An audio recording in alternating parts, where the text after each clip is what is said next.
Welcome back to our channel. In today's video, we will guide you through the process of rating a video on WhatsApp.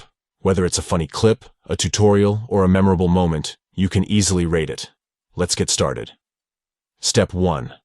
Open the WhatsApp app on your Android device. Step 2. Go to the video you want to rate and select it. Step 3. Tap on the three dots icon at the top right of the page to access the options. Step 4. From the options menu, tap on Rate to provide your rating. Step 5. Rate the video based on how helpful or enjoyable you found it. Step 6. Once you have rated the video, tap on Submit to submit your rating. And there you have it. You have successfully rated a video on WhatsApp. Rating videos allows you to express your opinion and provide feedback on the content shared with you. Your rating can help others discover interesting videos and enhance their WhatsApp experience. Thank you for watching today's video. We hope you found this guide helpful.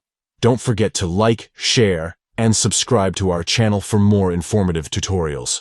See you in the next video.